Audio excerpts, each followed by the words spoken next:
Muito bom dia àqueles que nos assistem do Brasil, boa tarde àqueles que nos assistem de Portugal. Inicialmente, eu gostaria de agradecer ao IPEJA pelo convite que me foi feito para mediar este painel, na pessoa da sua diretora, desembargadora Cristiane Frota. Um especial agradecimento ao presidente do Instituto, professor Rubens Lopes. Bom dia, ministro Moura Ribeiro. Farei uma apertada síntese do extenso currículo de Vossa Excelência. O ministro formou-se na Faculdade Católica de Santos no ano de 1976, tendo ingressado na magistratura no ano de 1983. É pós-graduado em Direito, obtendo com louvor o título de mestre de Direito pela PUC de São Paulo, doutor em Direito também pela PUC de São Paulo, pós-doutor pela Universidade de Lisboa, ministro do Superior Tribunal de Justiça desde o ano de 2013, membro da segunda sessão, presidente da terceira turma e membro da Comissão de Regimento Interno. Boa tarde, professor doutor Miguel Gurjão Henriques, que participa conosco diretamente de Portugal. Faço também uma apertada síntese do currículo do senhor também.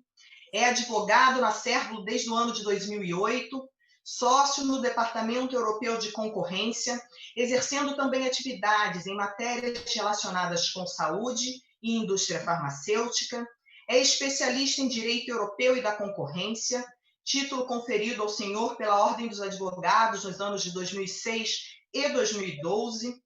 Doutor e mestre pela Universidade de Direito de Coimbra, na qual é docente há vários anos. Leciona em vários cursos de pós-graduação, mestrado e doutoramento em universidades portuguesas e internacionais. Hoje teremos a honra de ouvir os nossos convidados tecerem suas considerações acerca das políticas de acesso a medicamentos em tempos de normalidade e em tempos de exceção. Uma temática extremamente relevante e que se torna ainda mais importante nesse momento especial pelo qual o mundo passa em virtude da pandemia do novo coronavírus, onde os entes da federação estão tendo que adotar medidas que não estavam, por óbvio, previstas em seus orçamentos ordinários para tentar minimizar os efeitos do contágio pelo vírus. Painéis como esses são muito importantes, porque trarão alguns caminhos, algumas diretrizes que certamente auxiliarão na tomada de decisões, seja no Brasil, seja em Portugal. Sem maiores delongas, passarei a palavra ao professor doutor para que nos brinde com sua exposição.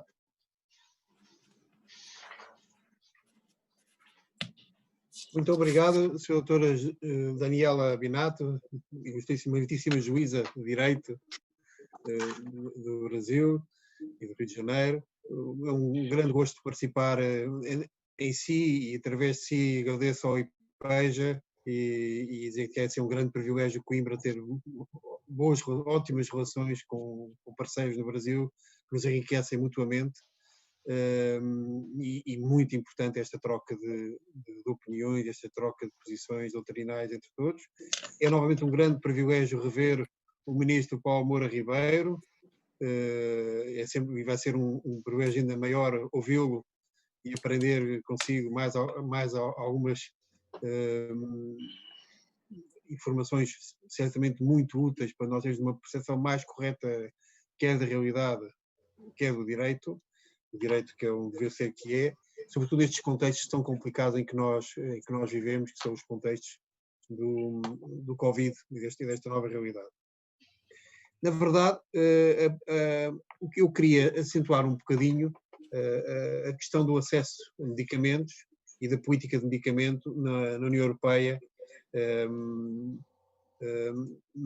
e tinha uma apresentação que teria que poder apresentar e partilhar no ecrã, mas não está a ser possível, mas pode ser que entretanto me permitam fazer essa partilha, continua a não ser possível, sobre o acesso a medicamentos no contexto, quer em contexto normal, quer no contexto da pandemia. Algumas notas.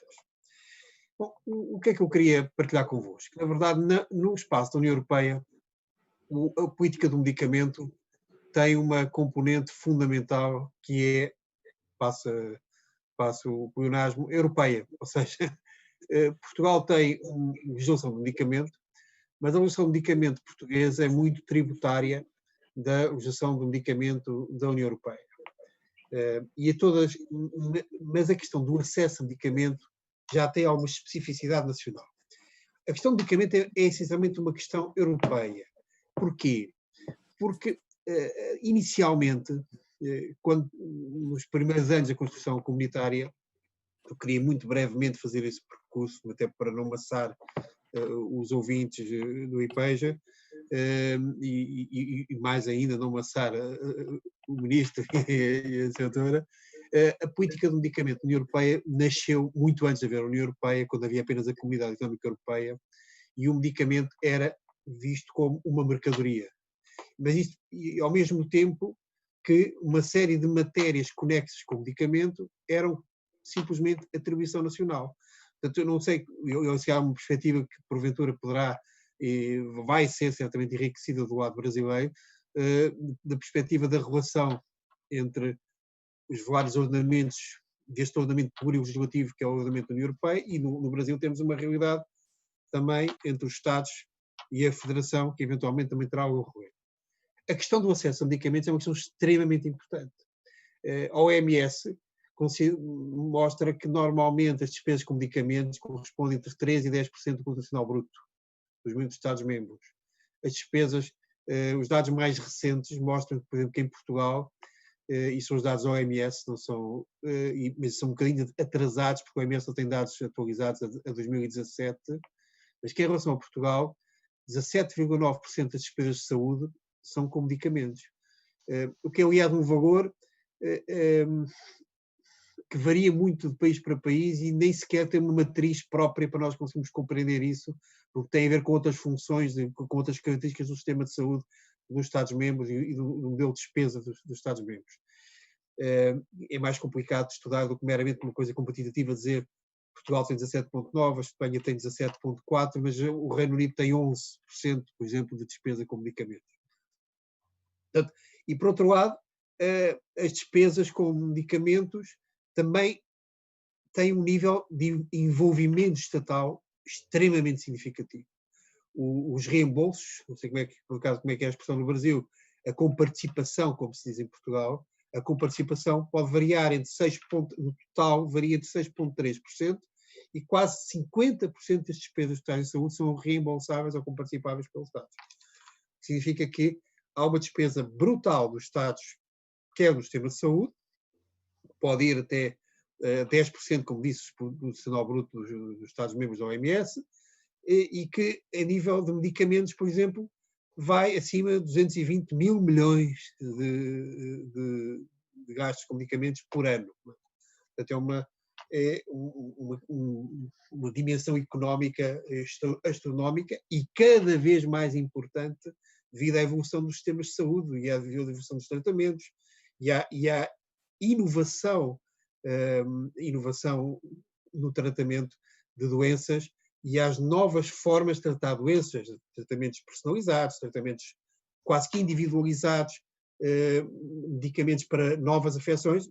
Basta pensar agora o que está a acontecer com a Covid e o conjunto, vou falar isso um bocadinho no final, de respostas que têm sido dadas para isso. Tem havido a política do medicamento da União Europeia tem encontrado tem algumas características estruturais muito simples de explicar. Eu vou então afastar-me completamente da matriz que estava a querer seguir, e tem alguns problemas que têm sido modernamente colocados. A matriz básica do sistema europeu é simples. Primeiro, é verdade que o medicamento é uma mercadoria e, portanto, deveria circular livremente no espaço da União Europeia. Antigamente a Comunidade Económica Europeia, depois a Comunidade Europeia e hoje a União Europeia. Mas a verdade é que, como a circulação de medicamentos envolve questões extremamente sérias de que se mantiveram ou se mantêm, algumas delas mantêm-se mesmo, reserva de atribuição dos Estados-membros, houve aqui sempre um conflito latente entre a dimensão da circulação, e a legislação europeia da circulação começou muito, muito atrás, começou desde logo nos anos 60, com a talidomida, não é? E com a necessidade de criar regras comuns que permitissem assegurar uma qualidade, segurança e eficácia dos medicamentos que poderiam circular e ser comercializados nos Estados-membros, mas nasceu numa lógica absolutamente contrária àquilo que seria uma lógica de mercado interno, uma lógica de mercado comum mesmo, inicialmente, ao mercado interno, depois ao mercado único, como o professor Manuel Povo mais gosta, depois do Ato Único Europeu e do Objetivo 31 de Dezembro de 92, o mercado único europeu. É que, enquanto a liberdade de circulação parte da ideia que as mercadorias circulam livremente, passa a redundância, o regime de medicamento foi sempre um regime nacional.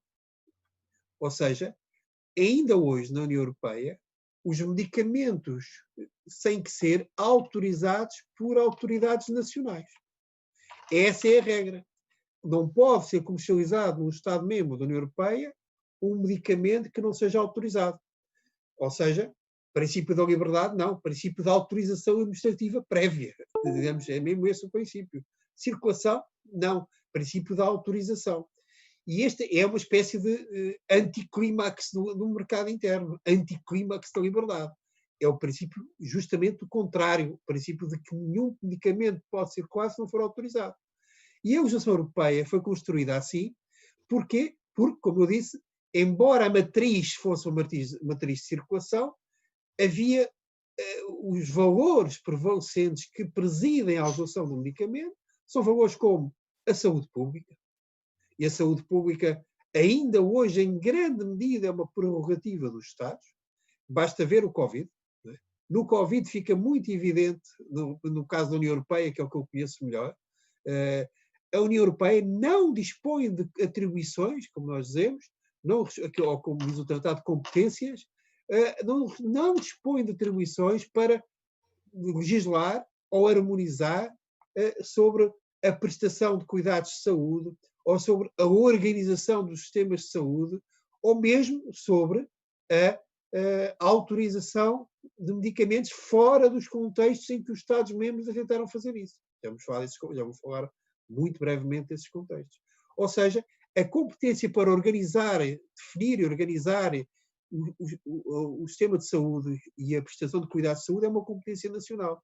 E isso que gerou até um problema de, não é de accountability, mas um problema de agora estava a gozar,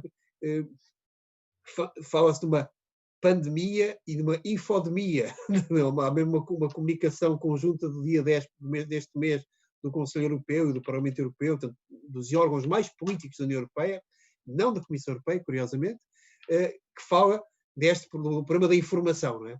E da infodemia. E há um problema de infodemia aqui, porque, na verdade, o sistema, os Estados, desde o início, conceberam a área da saúde e a área do medicamento como uma área essencialmente nacional, marcada por um conjunto de regras muito complicadas e muito extensas que foram sendo aprovadas desde os anos 60 para tentar criar padrões comuns para assegurar a qualidade, segurança e eficácia dos medicamentos, para assegurar o regime pelo qual eles poderiam circular, criações de mecanismos de reconhecimento mútuo de autorizações administrativas, mecanismos de pedidos em mais do que um Estado-membro de autorizações administrativas para os medicamentos poderem ser comercializados, e depois, a partir dos anos 90, na lógica de uma maior, quer aumento das atribuições da União Europeia, a seguir aos anos 90, não é? Depois da queda do Muro de Berlim, com o Tratado de Maastricht, a União Política, da Económica Monetária, foi também a época em que a União Europeia resolveu criar uma agência para os medicamentos, embora com competências consultivas. Foi também a época que a União Europeia criou igualmente, na altura não era, não se chamava União Europeia, mas criou igualmente um sistema de autorização centralizado, ou seja, de haver alguns medicamentos que eram autorizados centralmente pela Comissão Europeia para todos os Estados-membros da União Europeia, para todos os Estados-membros da comunidade, como na altura se chamava. E é esse o sistema que ainda hoje sobrevive em 2020. Um sistema de partilha de funções em que os Estados mantêm, no essencial, o controle dos processos autorizativos, inclusivamente contra aquilo que seria a percepção dos legisladores europeus à medida que foram conseguindo uma maior harmonização dos critérios de autorização, à medida que foram criando sistemas de reconhecimento mútuo das autorizações dos medicamentos, pensando que isso iria facilitar a livre circulação. O que nós encontramos foi uma realidade que a eles próprios os deixou um pouco perplexos. Ou seja, a ideia de que um medicamento autorizado, por exemplo, em Espanha, podia, com simplificação procedimental e menor onerosidade processual para as empresas, ser pedida autorização em Portugal, usando o dossiê de origem que estava em Espanha, ou noutro Estado-membro qualquer, e, portanto, há o sistema de reconhecimento mútuo como descentralizado, em que há um país de referência, e eu posso pedir uma autorização se for preciso em 27 Estados-membros da atual União Europeia, facilitando a aprovação. E os Estados só se podem opor por razões imperiosas de saúde pública. Mas mesmo aí, o nível de oposição dos Estados foi muito grande, muito maior do que se pensou inicialmente. Ou seja, os Estados sempre defenderam um certo reduto de competência nacional, quer competência técnica, quer competência política, na configuração do sistema de saúde. Porquê? Porque além das questões de saúde pública, entram também outras vertentes que também não eram atribuição da União Europeia e cuja, vamos chamar entre aspas, comunitarização também tem sido muito discutida e muito difícil nestes 50 anos de integração europeia, no caso de Portugal, nos últimos 35 anos. É que há questões de propriedade industrial, absolutamente fundamentais, que não era atribuição da União Europeia, e que quando começou a ser reconhecido que podia ser uma atribuição da União Europeia, e hoje em dia é claramente a atribuição da União Europeia, não era harmonizado, e só foi sendo harmonizado em áreas precisas, como a marca comunitária, etc., mas a nível das patentes, uma coisa muito mais complicada. Por outro lado, além de questões de propriedade industrial, que não era a atribuição da União Europeia, portanto, já vimos que a saúde pública não era a atribuição da União Europeia, a propriedade industrial não era a atribuição da União Europeia, a política dos consumidores não era a atribuição da União Europeia, só com o Tratado de Maastricht é que passa a haver um capítulo no tratado chamado consumidores, e mesmo essa era uma competência que nós chamamos de uma competência fraca da comunidade, e mais a matéria, obviamente, de segurança social. Os Estados-membros têm competências absolutamente importantes em matéria que reservam para si em matéria de segurança social, e a harmonização que existe em matéria de segurança social, e é na segurança social que se joga grande parte do orçamento dos Estados da saúde, como imagina, não é? Como imaginam, porque na verdade os Estados é que têm que assumir a despesa em relação às afecções mais comuns da população, ou aquelas que têm tratamentos mais caros, na medida em que as populações em geral não têm dinheiro para suportar os custos nem do recurso ao sistema de saúde em geral, ou seja, aos hospitais e tudo, mas também não têm dinheiro para suportar os medicamentos. Portanto, o Estado tem que intervir com políticas assistencialistas e políticas de apoio, com participação ou reembolso dos medicamentos. E, portanto, o acesso a medicamentos manteve-se, em grande parte, uma prerrogativa nacional ou muito controlada pelos Estados.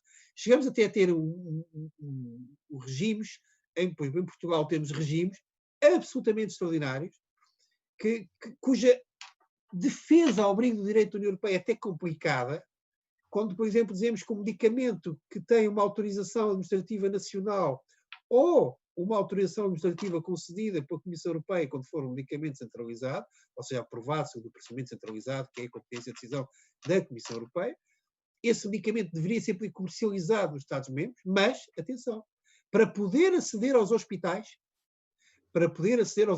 públicos, para poder ser comprado pelos hospitais públicos, esse medicamento, além de ter uma autorização MAIEM, como nós chamamos em Portugal, ou fazer uma autorização de mise en marché, de colocação no mercado, como é a expressão que normalmente é usada na legislação europeia, para ter acesso aos hospitais do SNS, no nosso caso o Serviço Nacional de Saúde português, tem que ter uma avaliação e uma aprovação específica pelo Estado. Ou seja, entra aqui uma outra área que tem evoluído imenso nos últimos anos no nível da União Europeia, e é uma área em que há uma evolução quase sempre à margem dos tratados, que é no sentido de criar uma plataforma comum de avaliação das tecnologias de saúde, muito para lá dos medicamentos, mas que envolve, obviamente, aqui estamos a falar de medicamentos, envolve também os medicamentos, por via quase que convencional, fora da construção comunitária, fora dos tratados, para criar padrões comuns, para criar metodologias comuns, para criar regras comuns de avaliação de tecnologias de saúde.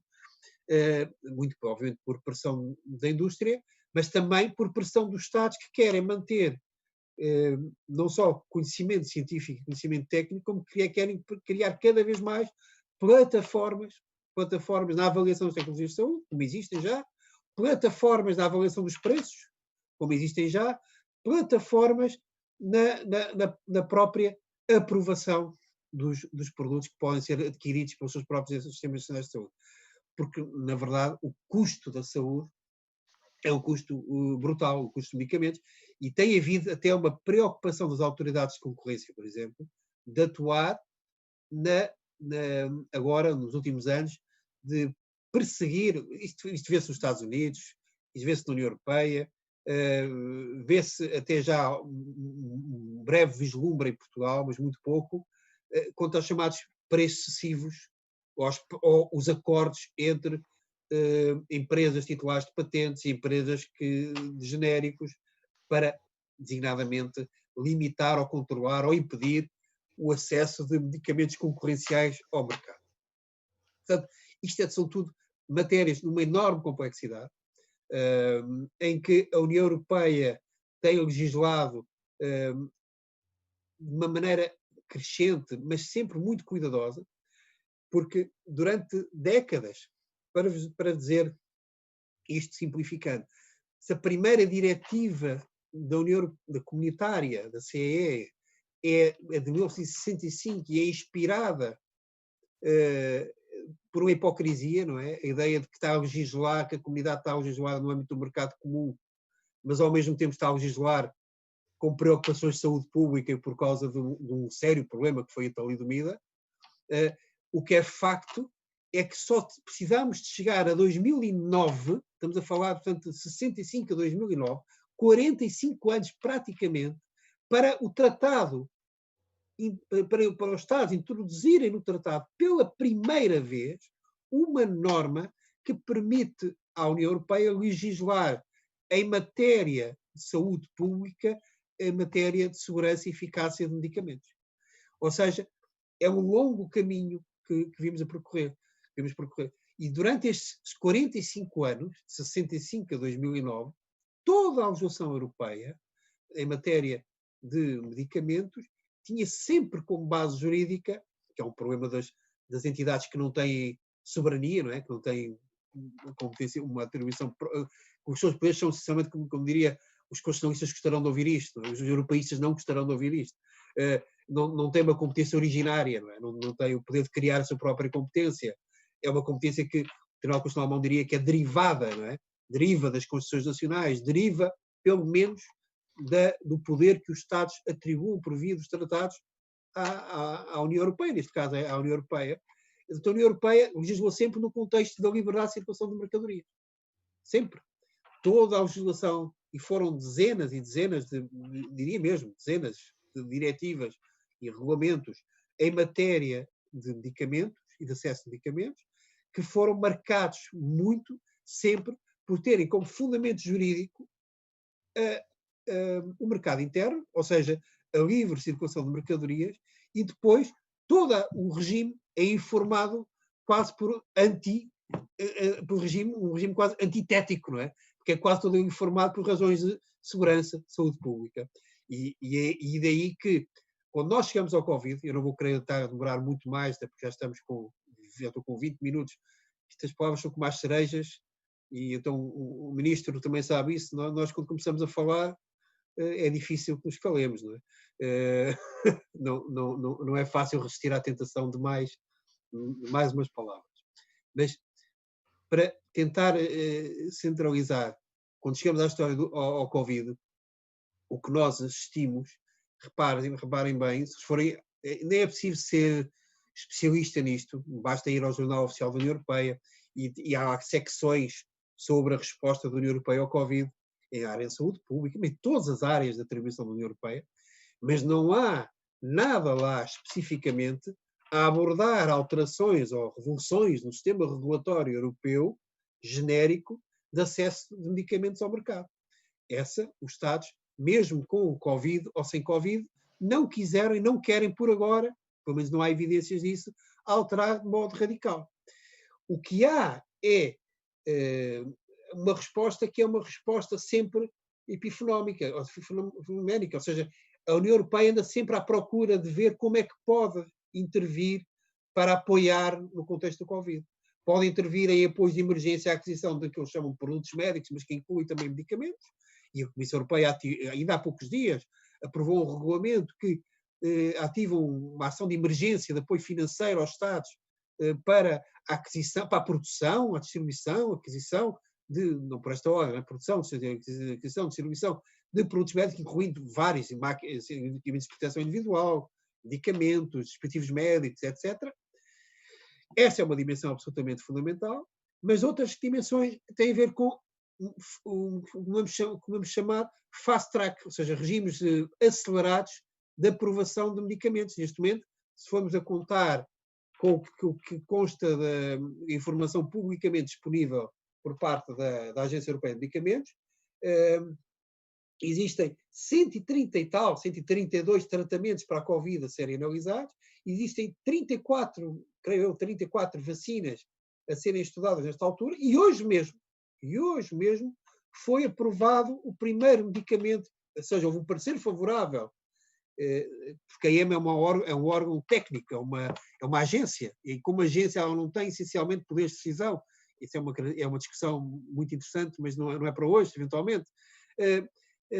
Não tem grandes poderes de decisão, inicialmente não tinha nenhum, mas o Comitê de Medicamentos dos Humanos aprovou hoje, e divulgou hoje, há poucos minutos, foi favorável à primeira autorização condicional ao Remdesivir para o tratamento da Covid.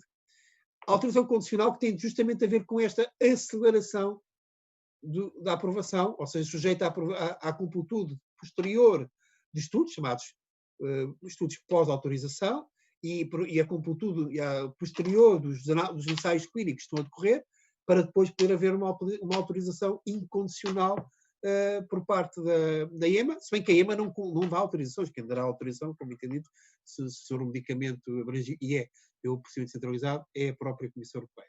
Portanto, o que se nota aqui é que eu não vejo ainda nenhuma alteração radical dos sistemas de regulação do medicamento da União Europeia com o Covid. O que se vê realmente é o olhar para as possibilidades, digamos que a União Europeia está a ser meramente, os ingleses, responsive, não é?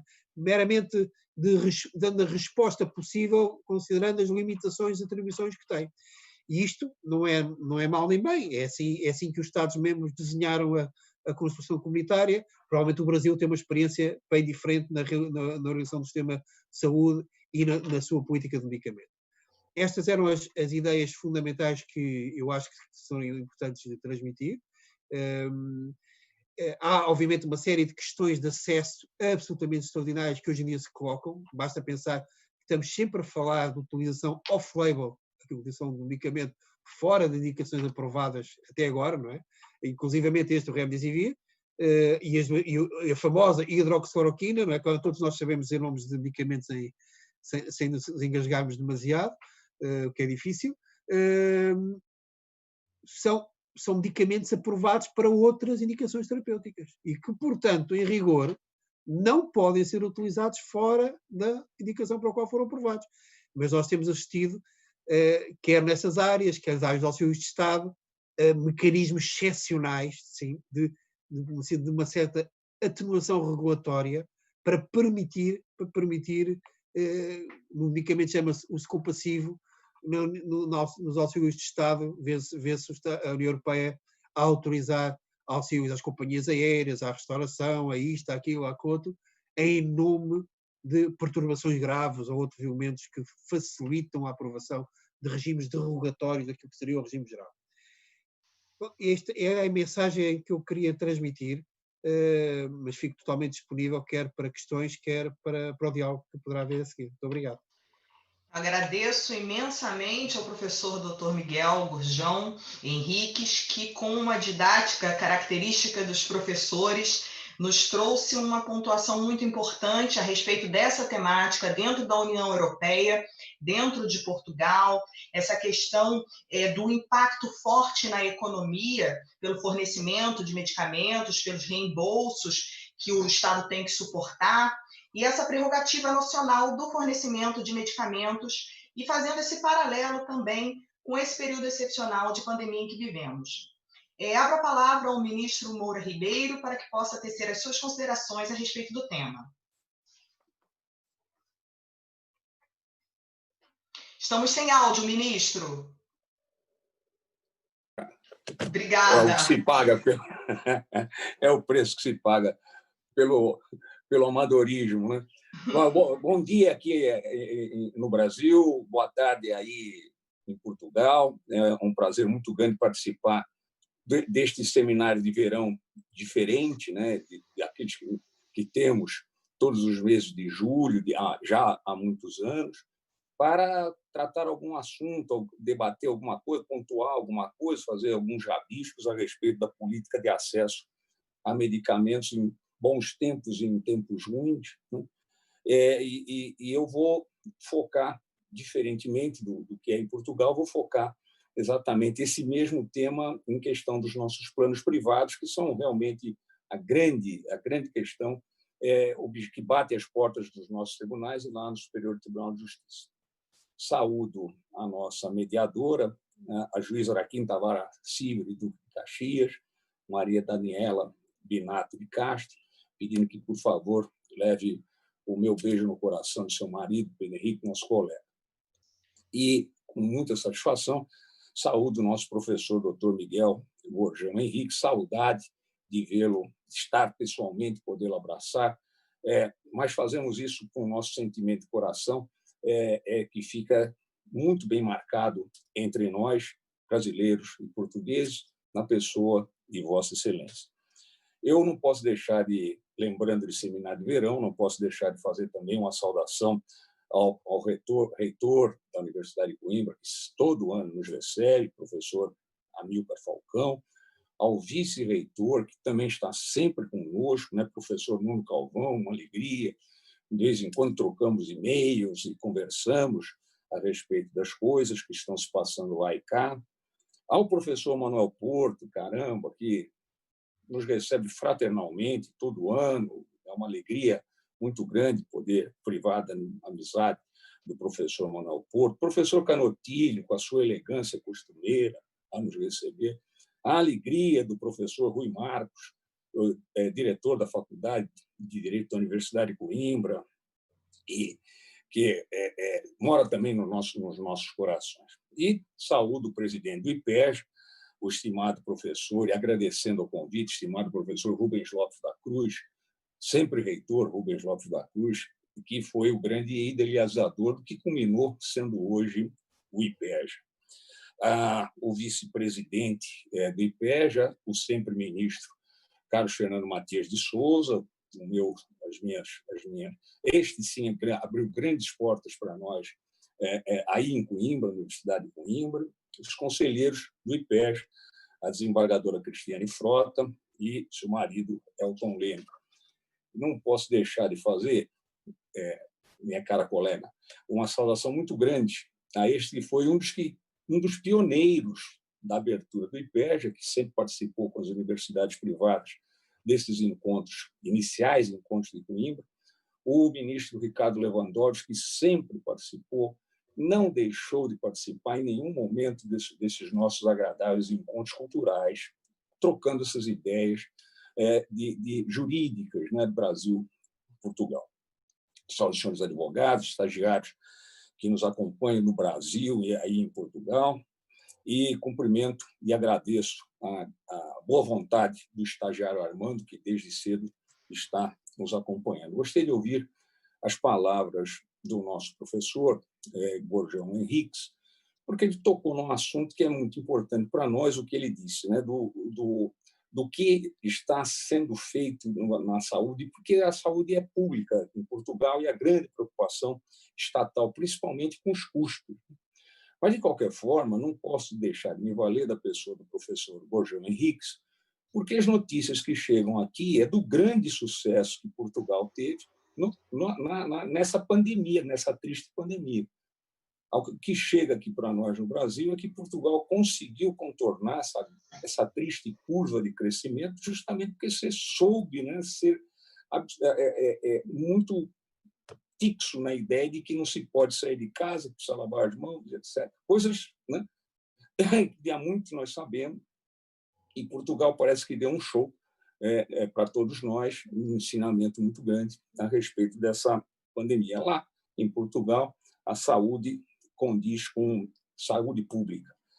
Em suma, nós estamos tratando do direito à vida, que é abarcado pelo direito da personalidade, aqui no Brasil, previsto a partir do artigo 11 do nosso Código Civil, e em Portugal, se não estou enganado, a partir do artigo 66 do Código Civil português. É isso que nos preocupa, sem dúvida alguma, e, para nós, com todas as mazelas que podemos falar do Serviço de Assistência Pública no Brasil, de medicina pública, o SUS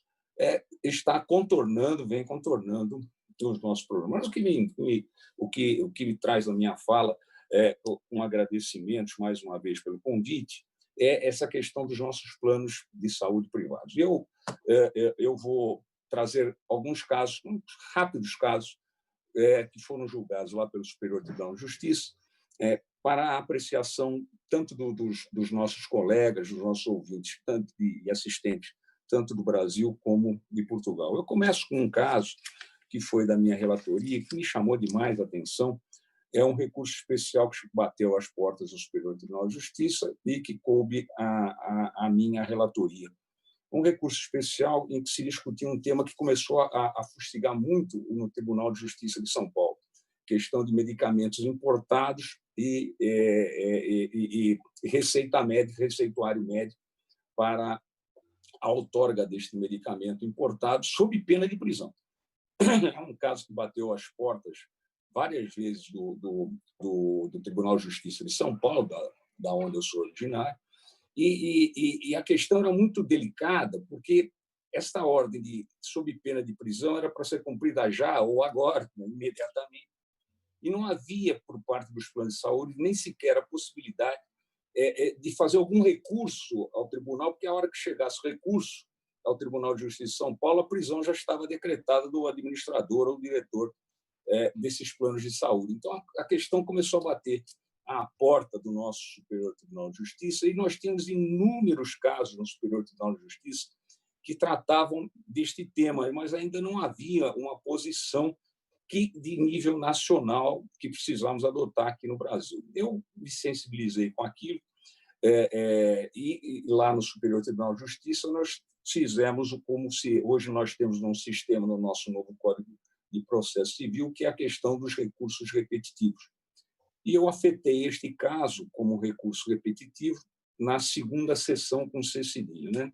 Sabem que lá no Superior Tribunal de Justiça nós temos seis turmas. Destas 6, 2 tratam de direito público, 2 de direito privado e 2 de direito penal. Né? Estamos tratando das 2 turmas que tratam do direito privado, que são as terceiras e quartas turmas. Bem, é um caso, então, que bateu lá, e eu submeti ao recurso repetitivo, e levamos isso, demorou um pouco para até formar, porque tem audiência pública, e os casos continuavam a se repetir, mas, de qualquer forma, depois de um bom tempo, em novembro de 2018, nós conseguimos pacificar esta matéria, dizendo que as operadoras de plano de saúde não estão obrigadas a fornecer medicamentos não registrados na nossa agência de saúde, que é a Anvisa. Não só produtos nacionais, também como produtos importados. Isso demorou bastante para ser decidido, professores, porque esse sistema do recurso repetitivo que o novo Código de Processo Civil brasileiro trouxe para nós, nos faz o meio legisladores. O legislador edita a norma e, nas lacunas da norma, nós, juízes, somos obrigados, os advogados provocam, e nós somos obrigados, claro, a dar uma solução. Mas, no sistema do novo Código de Processo Civil, o recurso repetitivo, professor, é interessante, porque ele é sujeito a embargo de declaração. Então, acaba, demora. Por mais que a solução tenha sido dada em novembro de 2018, até agosto de 2019, só aí transitou em julgado, porque vieram os embargos de declaração. É claro que o sistema do recurso repetitivo é muito bom, muito salutar, maravilhoso, aplausos, mas nós nos tornamos legisladores, mas legisladores com embargos de declaração que o legislador não tem, né? E nós temos que explicar o que está explicado. Bem, fica aí, é uma novidade bem-vinda, mas com essa particularidade que nos atrapalha um pouco. Bem, de qualquer forma, nós decidimos isso aí, demorou, mas decidimos, e aí pacificou com segurança jurídica esse tema. Depois eu trago à colação um outro caso da relatoria da ministra Nancy Andrighi, é um caso extremamente interessante, foi ajuizado por uma advogada que faleceu no meio do caminho do processo. Essa advogada ajuizou uma ação por danos materiais e morais. Esse processo vem do Rio Grande do Sul, esse recurso especial vem do Rio Grande do Sul, contra a indústria farmacêutica, e questionava-se o risco inerente do medicamento, que razoavelmente se imagina, né? Ninguém toma remédio para ficar pior ainda. Mas, nesse caso, que pese não haver na bula indicação expressa, o medicamento para o mal de Parkinson, chamado Cifrol. E esse medicamento, que esta advogada que faleceu no curso da demanda tomou, esse medicamento acabou trazendo a esta advogada que faleceu transtorno mental violento, chegando mesmo até uma compulsão pelo jogo, perdendo o seu patrimônio. Uma coisa impressionante.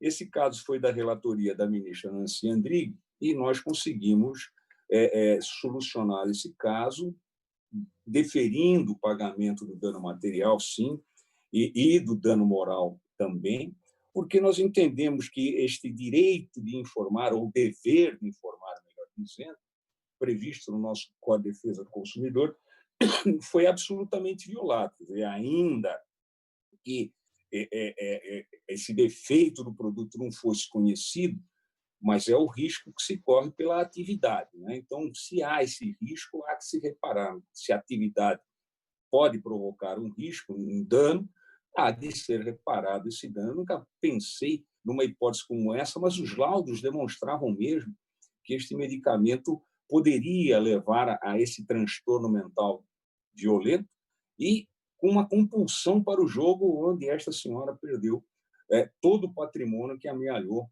como advogada. É um caso assim triste, né, de se ver, mas nós tivemos que decidir a favor desta senhora que morreu no curso do caminho, do processo, e seguiu o processo, seguiu com seus herdeiros e sucessores, né? Então, mandamos indenizar esses danos materiais e morais sofridos por essa senhora, e essa foi um julgamento de 5-0, lá na nossa terceira turma. A questão do medicamento não aprovado pela Anvisa foi julgado por 9-0, lá na segunda sessão do Superior Tribunal de Justiça. Trago ainda, estimada colega, um outro caso também da relatoria da ministra Nancy Andrighi, que, por acaso, toca nesse caso que o professor Gorjão acabou de mencionar, o medicamento off-label. É interessante, né, que lá também temos cá também problemas dessa ordem. É um recurso especial que veio do Ceará, da relatoria da ministra Nancy Andrighi. A briga era de um plano de saúde contra uma beneficiária, e essa beneficiária do plano de saúde ajuizou contra a operadora uma ação de obrigação de fazer pela negativa do plano de saúde de fornecer um medicamento específico, né? Um medicamento para uma doença portada por essa beneficiária do plano, chama-se anemia hemolítica autoimune. E fui procurar, evidentemente, o que seria isso. É um mau funcionamento do sistema imunológico que ataca os glóbulos vermelhos e é uma deficiência, né? Um mau funcionamento do organismo. E para ela precisava foi medicado um remédio chamado rituximab,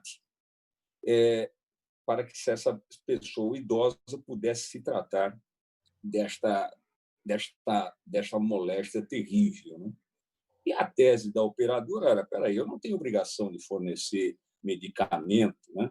A lei dos planos de saúde que temos aqui, professor, diz que lá num determinado artigo 10, diz que não obriga a operadora do plano de saúde a custear tratamento fármaco experimental, que é o caso que Vossa Excelência mencionou, né?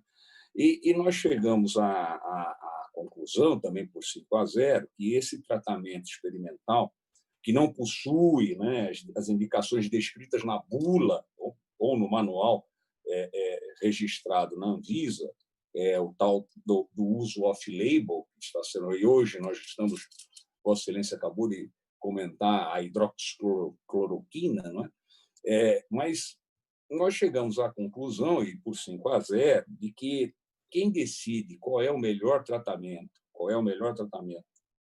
para o paciente deve ser o médico, e que, por causa disso, deixar a cargo da operadora esse poder, em casos que tais, né, seria uma ingerência indevida no tratamento. Afinal de contas, nós estamos falando de direito à vida, direito à personalidade, que os romanos nos ensinaram faz bastante tempo. E, por fim, eu trago um caso que me chamou demais a atenção, veio do Tribunal de Justiça de São Paulo, e foi da minha relatoria, mas eu fiquei vencido, professor, e colega Daniela. Não fiquei vencido, mas fiquei vencido feliz, né? Era um caso muito interessante, porque não está tratando efetivamente de medicamento, mas de um tratamento necessário.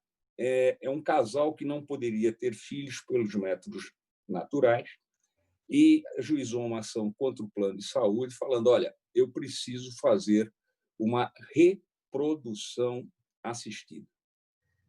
E o plano de saúde falou: não, reprodução assistida, a nossa que chamamos de reprodução in vitro, deve ser o mesmo termo em Portugal, nós não estamos obrigados a custear. E esse caso veio do Tribunal de Justiça de São Paulo, da relatoria do desembargador Ferreira Alves, e chamava demais atenção, me chamou muito a atenção.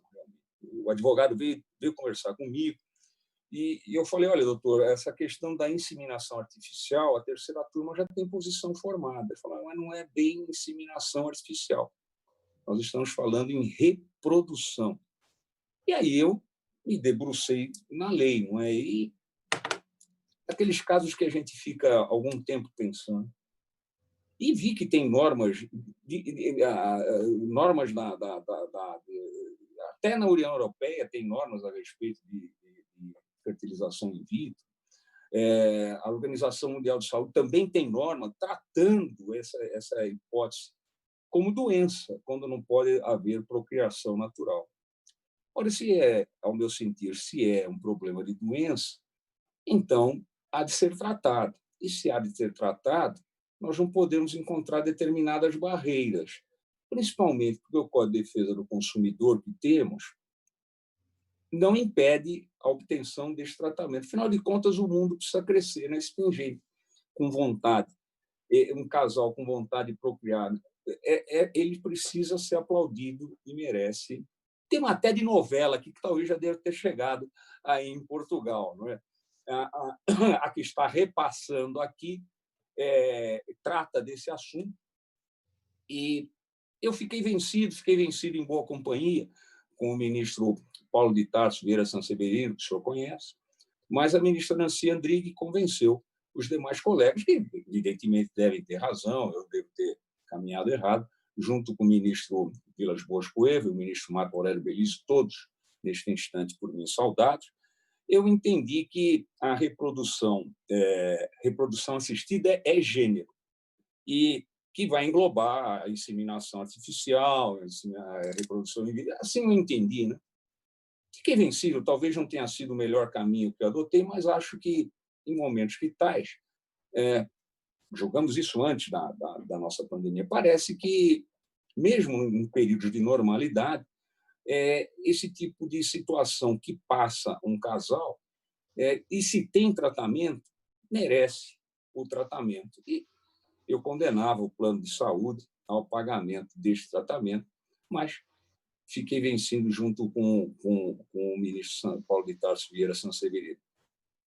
Evidentemente, pode ser que nós dois não tenhamos trilhado o melhor caminho, mas assim sentimos naquele momento, que, por fim das contas, nós estamos falando do direito à privacidade do casal, que teve direito a ter um filho.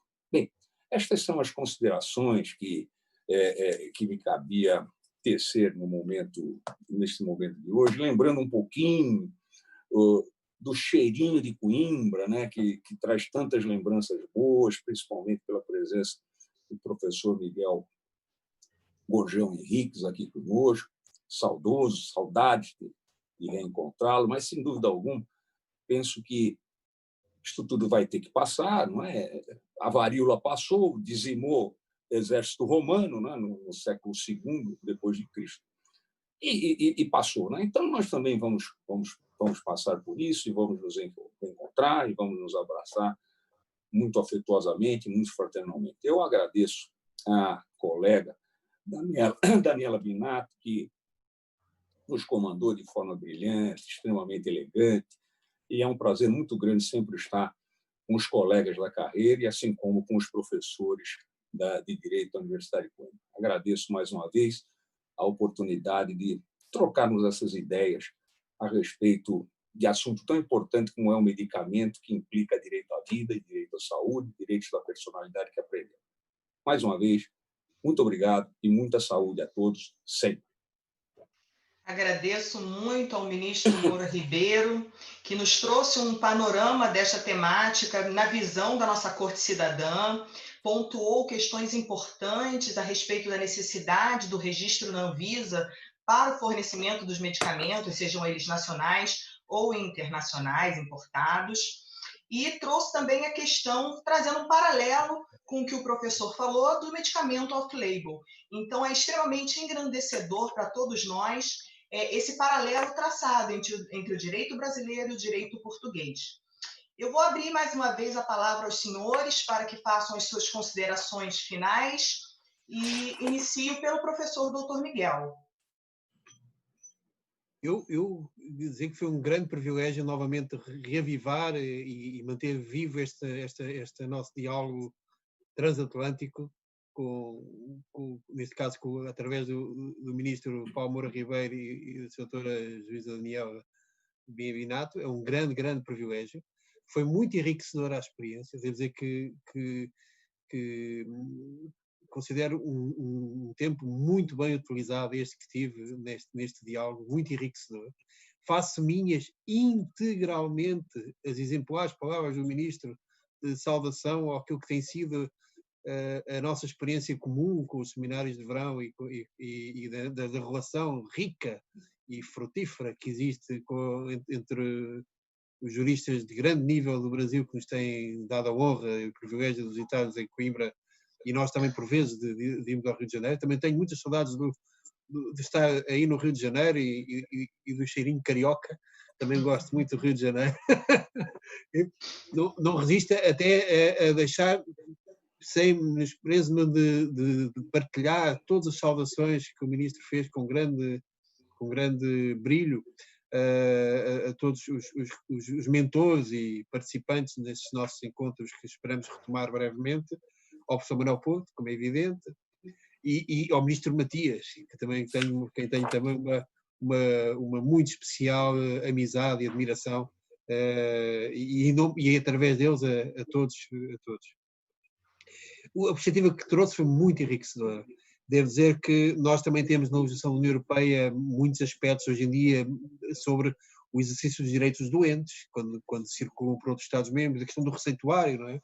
Dos medicamentos que podem ser utilizados ou não, e a medida que os sistemas de saúde podem ou não podem aceitar esses medicamentos e ter as comparticipações, eventualmente, desses medicamentos de outros Estados-membros.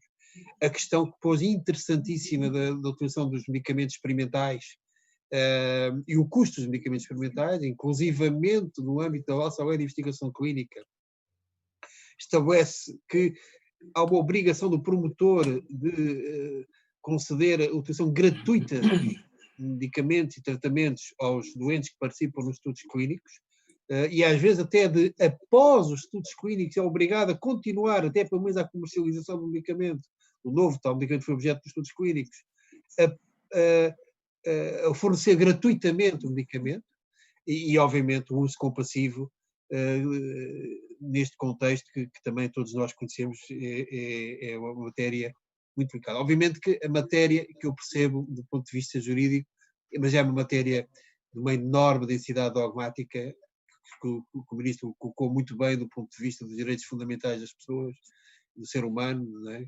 Que é a questão dos recursos escassos e da questão de saber até onde é que vai, quer a autonomia dos Estados no acesso universal aos medicamentos, quer outra vez o que é imposto também aos privados, desse ponto de vista desse acesso universal aos medicamentos, ou não, não é? E são questões delicadíssimas, onde a sensibilidade e o humanismo são certamente a melhor resposta. Mesmo que nem sempre vença, mas que são sempre certamente a melhor resposta que nós, como juristas, devemos dar ao mundo. E, portanto, queria saudá-lo também por isso, porque às vezes é preciso saber ganhar e é preciso saber perder, mas não desistir das convicções. Não desistir das convicções. O que hoje se perde, amanhã ganha-se. E às vezes, eu hoje estava a ouvir um programa sobre o general de Gaulle, e o general de Gaulle começou por ser uma voz sozinha contra a solução em França, na altura do Estado de Vichy, quando os nazis lá chegaram, e depois tornou-se a voz que simbolizava a liberdade e o novo sentido da Europa liberal depois da Segunda Guerra Mundial. Portanto, é preciso que haja pessoas que fazem como o ministro faz, proclamar o dever ser que o direito tem que ser. E bem haja por isso. Ministro Moura Ribeiro, suas considerações finais. Tá. Eu faço essas considerações finais com uma enorme alegria no coração, né? No coração social e jurídico, né? Pelo bom trato que temos, o bom câmbio que temos entre Coimbra e o Brasil. É muito interessante, mas eu aproveito só para lembrar o caminho que o professor Rubens Lopes da Cruz, junto com o professor Matias, lá nos anos 90, começaram a abrir para esse contato tão prestimoso com a Universidade de Coimbra. Eu tive a oportunidade de participar desses encontros, que foram junto com o professor Altamiro, a que também faço minha reverência a ele. E foi um acontecimento muito interessante lá nos anos 90 e que culminou com o IPEJA abarcando e aplaudindo tudo aquilo que foi feito. É um momento muito interessante, foi um momento muito interessante e tão sério que culminou nesses nossos frutíferos encontros que hoje temos. Agora, a questão dos medicamentos, nós vamos, minha querida colega, estimado professor, nós vamos enfrentar dentro em breve um grande problema dentro do judiciário, principalmente com os planos de saúde a custear. Como Vossa Excelência disse, é um problema de mutualismo, não é? O plano de saúde tem um custo e não pode desbordar desse custo até que horas vai ou não vai desbordar. Nós vamos ter problemas imensos.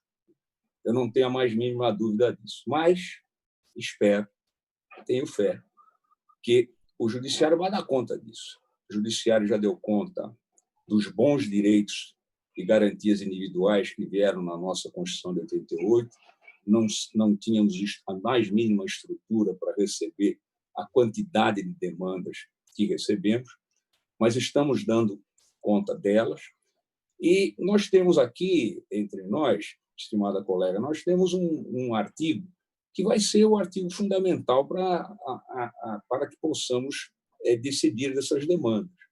É o artigo 1º, inciso 3º da nossa Constituição Federal, que fala para nós do princípio maior da dignidade humana, que se rastreia a nossa República, o Estado Democrático de Direito, rastreia também, necessariamente, há de rastrear também lastrear as nossas decisões. Se não bastasse isso, hoje nós ainda temos, né, o artigo 5º da nossa antiga lei de introdução, que fala que todas as nossas decisões têm de ser voltadas ao bem comum, e isto está destacadamente inserido no artigo 8º do novo Código de Processo Civil.